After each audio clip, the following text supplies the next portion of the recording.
Hey, it's Terrain Fest again. We're only working on one project today. We're trying to get it all assembled. Probably not going to happen, but away we go. We got Josephus on the job. We got Sarah on the job. And check out this thing that we're doing.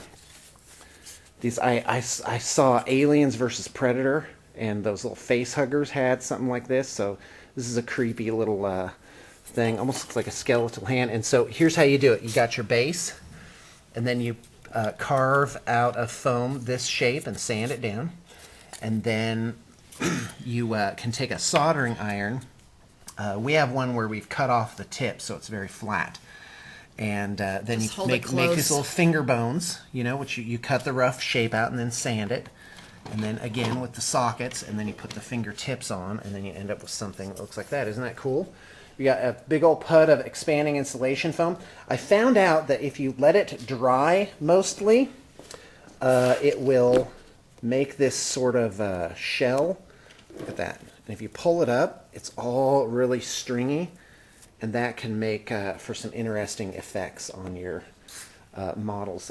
This is a Tyranid biocannon thing. And I tried to get some slime dripping off there. That looks all right.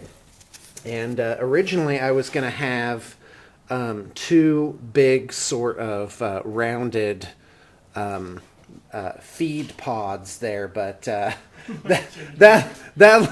looked just a little too phallic for our tastes, and so I ended up with this thing where supposedly the Tyranid organisms, load up the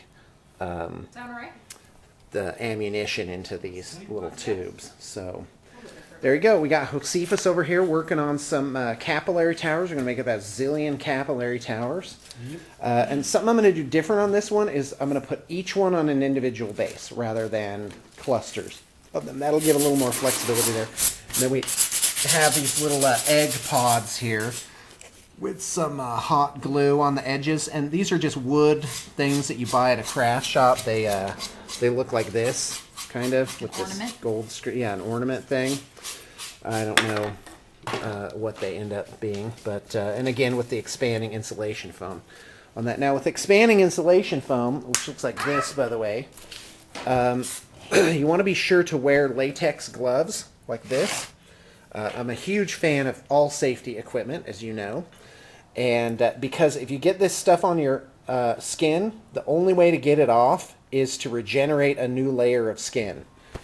So there you go. We'll let you know how it turns out.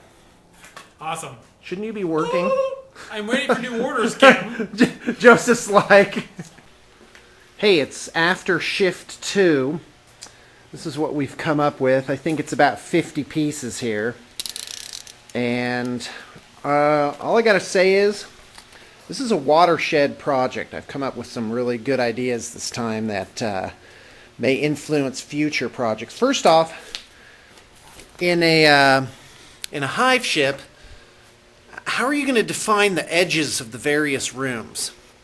This becomes a real problem when you're trying to do a project of this scale.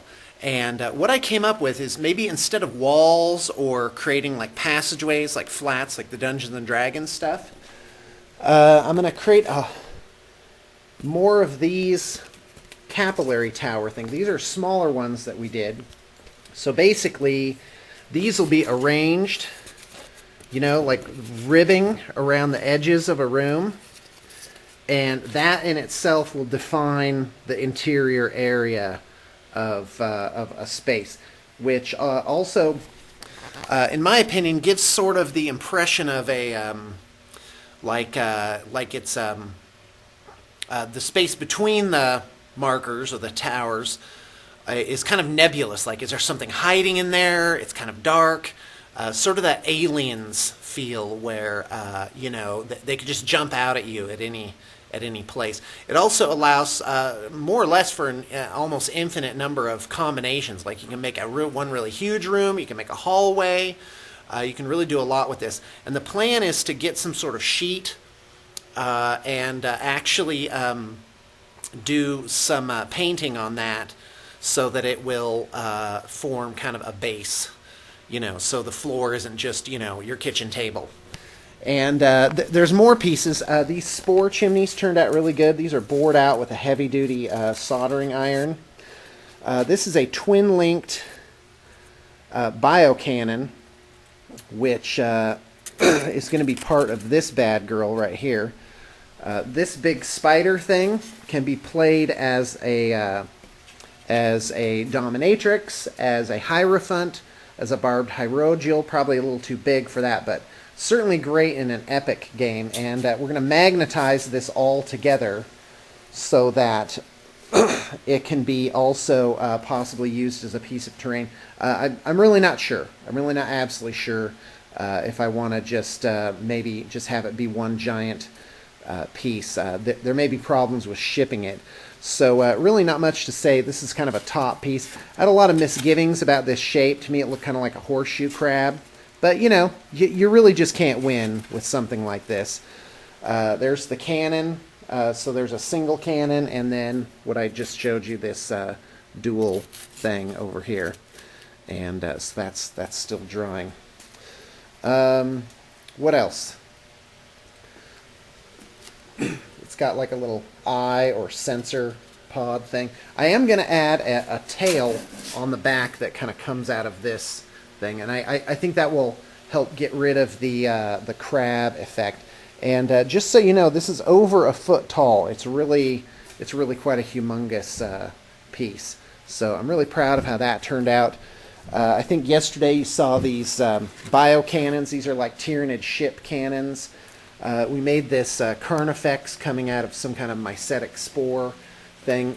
This is an Imperial Guard Lehman Russ tank, all infested. There's some gene stealers rushing out. So I don't know, that was just kind of a piece that we did on a whim. My favorite thing to come out of this little project are these things, which I was really inspired by watching Aliens versus Predator. And the face huggers have limbs that look more or less like the really knobbly and creepy finger-like protrusions. So, well, that's really all I got to say about that. Probably in about 5 days, you're going to see all of this this painted up.